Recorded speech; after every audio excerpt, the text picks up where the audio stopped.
Chapter 7, Call Sign. You can address me as the fool. The simple answer soon emanated through the grand hall and dissipated into the fog.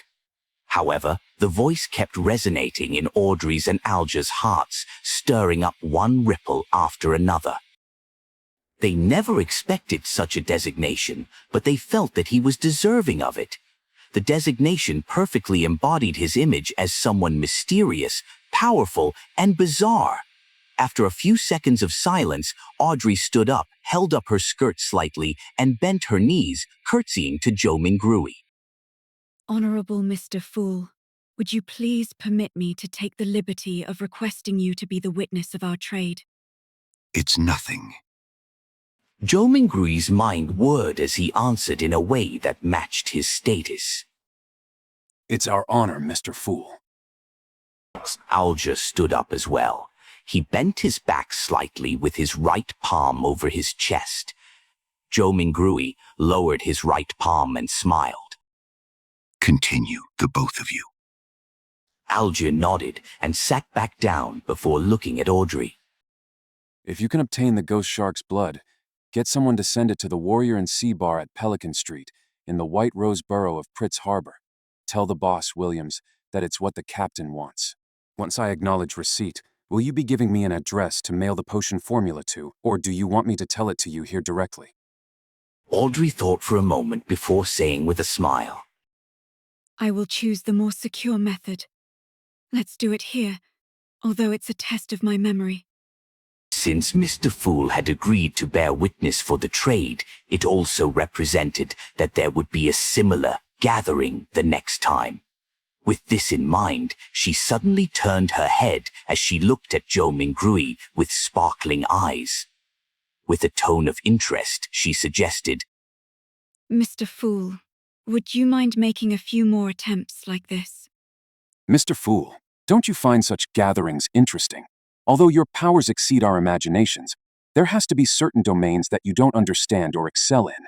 The person across me is obviously a young lady of lofty stature. I also have my unique set of experiences, insights, mediums, and resources. Perhaps there will come a day when both of us can help you complete something trivial that might be inconvenient for you.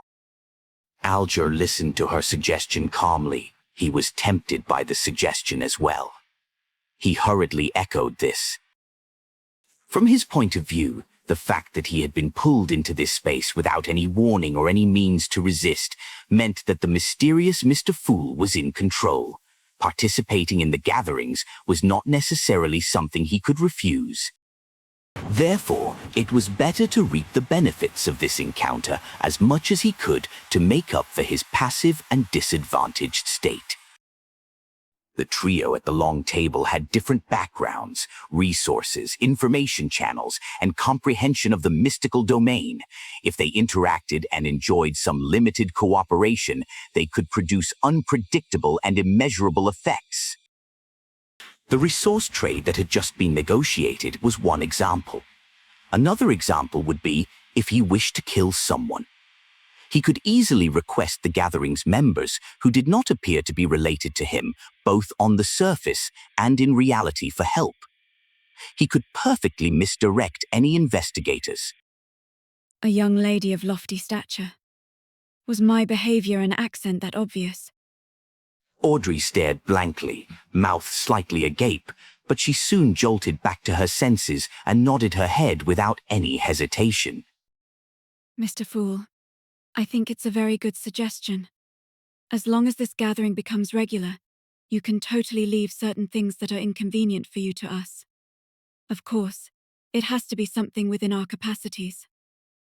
From the moment he heard the suggestion, Joe Mingrui was already weighing the pros and cons. More gatherings definitely allowed him to gain more knowledge of the secrets of the Beyonders or other mysteries, a boon for his transmigration back. For example, it was likely that the potion formula would appear at the next gathering because of the spectators. Similarly, the information he gained was bound to be helpful for his present life. However, more gatherings meant it was easier to expose himself. Indeed. Regardless of the world, there is no such thing as a free lunch.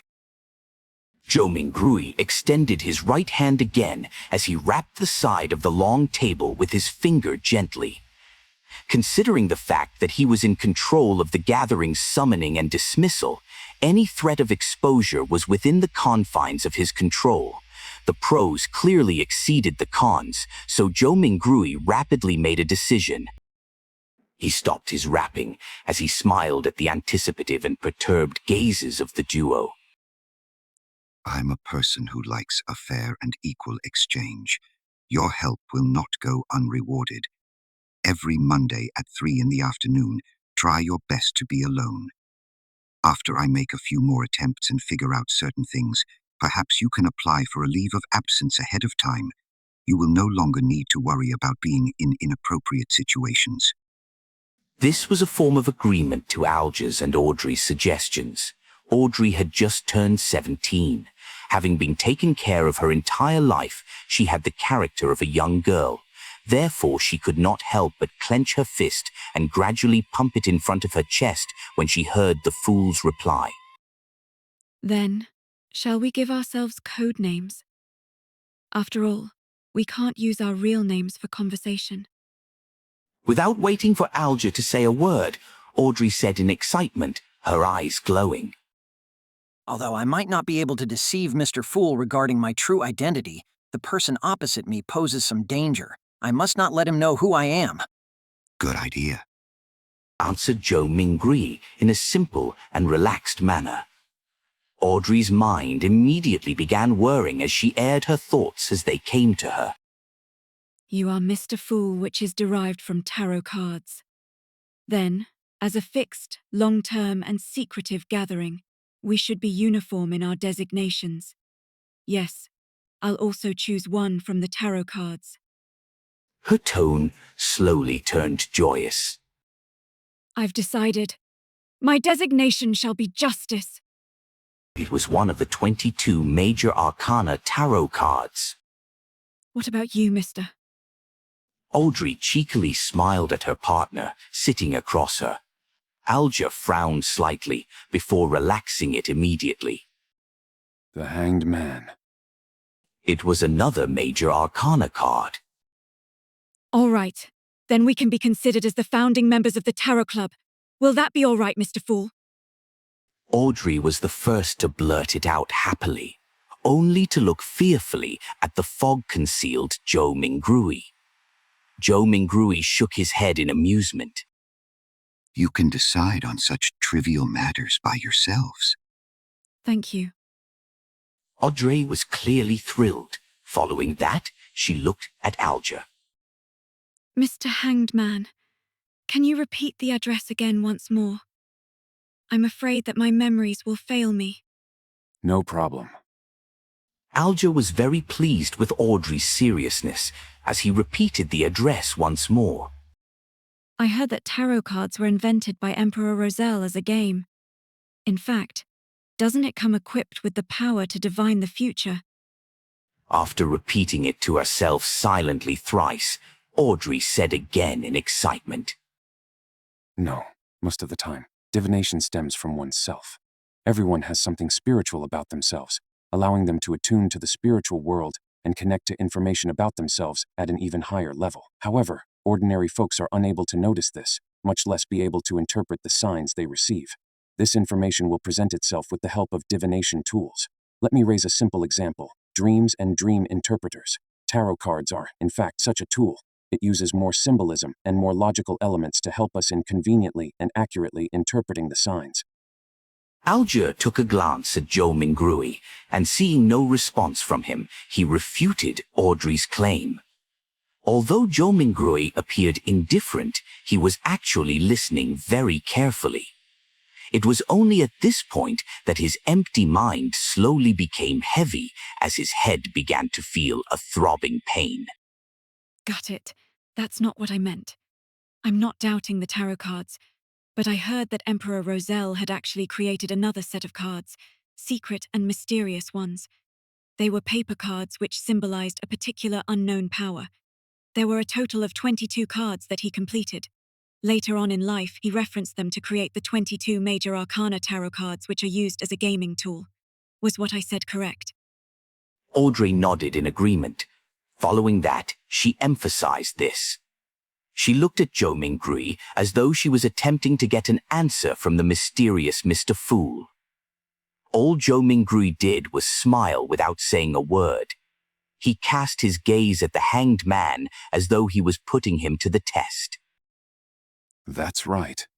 It is said that Emperor Roselle had seen the blasphemy slate, and that set of paper cards contained the profound mysteries of the 22 paths of the divine.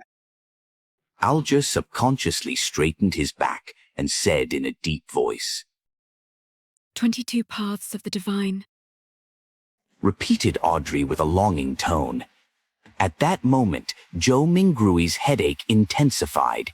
He felt that his invisible connection with the crimson stars and grayish-white fog was beginning to falter. All right, that will be all for today's gathering, he said in a deep voice after making the decision immediately. By your will. By your will. Alger bowed his head respectfully. Audrey mimicked the hanged man. She still had many questions and thoughts. Thus, she was unwilling to have it end so soon. Let us look forward to the next gathering. As Zhou Minggui severed the connection, he said with a smile. The stars brightened once more as the crimson light receded like water. Just as Audrey and Alger heard Mr. Fool's words, their figures turned into a blur as they phased away. In a second, the projection shattered as the gray fog restored its silence. As for Zhou Minggui, he felt himself turning heavy rapidly. His surroundings turned fleeting as his eyes met darkness before changing into dazzling sunlight. He was still standing in the middle of his apartment. It was like a dream. What the heck was that foggy world? Who or what sort of power created the changes that just happened? Zhou Minggui sighed softly. He was completely puzzled as he walked towards the study desk, as though his legs were filled with lead. He picked up the pocket watch he placed outside to determine how much time had passed. Time flowed at the same pace. Zhou Minggui made a rough judgment. After putting down his pocket watch, he found himself unable to endure the splitting headache any further. He sat on the chair and lowered his head, using his left thumb and middle finger to massage his temples. From the looks of it, I won't be able to return anytime soon.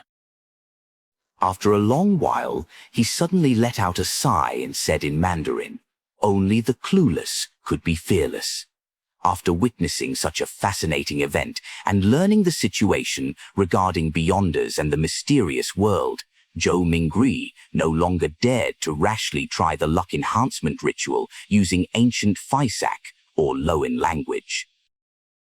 Who knew what other kinds of situations would happen? Perhaps it would be more bizarre, horrifying, or even a living hell. At the very least, I should attempt only when I have a deep mastery of mysticism, thought Zhou Minggui helplessly. Thankfully, the so-called gathering could provide him with help. From this moment forth, I'm Klein. After another bout of silence, he muttered to himself with a tone of dismay, disappointment, agony, and grief. Klein tried his best to refocus his solutions and plans so as to purge the negative emotions in him. Perhaps he could learn the potion formula for Spectator from the side. The gathering that just happened sure is fascinating. People who reside in different places across the world can reduce hundreds of kilometers to just mere inches and discuss face-to-face while supplying each other's needs. Speaking of which, this does sound a little familiar. Klein was stunned for a few seconds before he burst out in laughter. Pressing against his temple, he jested under his breath. Wasn't that a social networking platform?